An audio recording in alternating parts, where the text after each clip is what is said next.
আবহাওয়া অধিদপ্তর কর্তৃক আমরা জেনেছি যে কালকেও হালকা বা মাঝারি ধরনের ঝড় বৃষ্টি হতে পারে।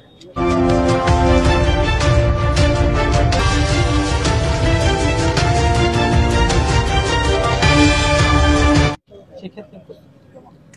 ধন্যবাদ। আমি আপনার মাধ্যমে নগরবাসী সবাইকে ঈদুল আজহার ঈদের শুভেচ্ছা জানাচ্ছি। ঈদ মোবারক।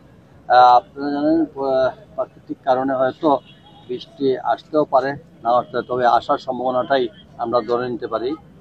এটা কারণ যেহেতু আবহাওয়া অধিদপ্তর থেকে সেটা বলা হয়েছে, সেই জন্য আমাদের প্রত্যেক মুসল্লিরা তাদের নামাজ আদায়ের লক্ষ্যে যা যা প্রয়োজনীয় সেই সব জিনিস সঙ্গে নিয়ে, ছাতি এবং জানামাজ এগুলা সঙ্গে নিয়ে আসবেন।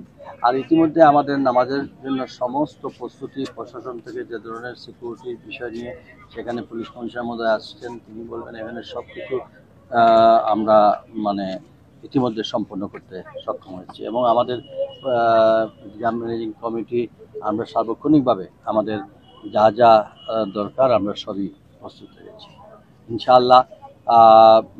প্রতি বছরের ন্যায় এবারে ঐতিহাসিক শাহী ঈদগায় সিলেটের প্রথম প্রধান ঈদের জামাত এখানে অনুষ্ঠিত হবে। একটা বিষয় হচ্ছে, প্রতি বছর আপনিও দায়িত্বে ছিলেন 2 মেয়াদে বর্জ্য ব্যবস্থাপনার ক্ষেত্রে। তো এবছরও কেমন পরিস্থিতি থাকবে এবং আপনার কোনো আহ্বান থাকবে কিনা সিসি কেয়ার প্রতি? না, এটা অলরেডি সিসি কেয়ার কর্তৃপক্ষ সহ আমরা কালকে বসছিলাম। যথারীতি অতীতের মতোই তারা এটা আশা করি দুপুর গড়াবার আগেই এগুলো সব পরিষ্কার হয়ে যাবে। হাট বাজার আমার মনে হয় এখানে প্রধান নির্বাহী কর্মকর্তা এখানে আছেন, সকাল থেকে আমি আশা করি এগুলা আগের মতোই তারা পরিষ্কার করতে সক্ষম হবে।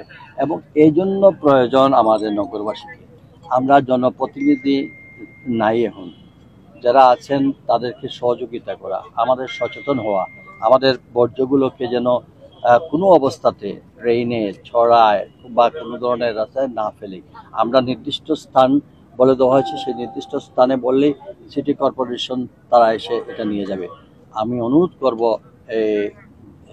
বর্তমান নাগরিক সবাইকে নাগরিকের দায়িত্ব নিয়ে করতে হবে। এবার কিন্তু জনপ্রতিনিধি নাই, প্রমাণ করে দিবেন যে আমরা আমাদের নগরকে পরিচ্ছন্ন রাখতে চাই, সুন্দর রাখতে চাই। তা না হলে পরিবেশ যেমন দূষণীয় হবে, পাশাপাশি এইসব বর্জ্যের কারণে আমাদের জলবদ্ধতা বা আরও মহামারী দেখা দিতে পারে। কাজে আমি বিশ্বাস করি আমাদের এই ধর্মীয় অনুষ্ঠানের মধ্যে অন্য কারো যাতে কোনো ধরনের অসুবিধা সৃষ্টি না হয়, আমরা সেদিকে সবাই লক্ষ্য রাখবো।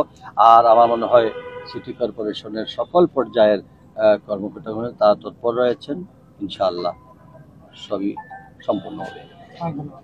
আমি একটু কমিশনের মধ্যে নিই।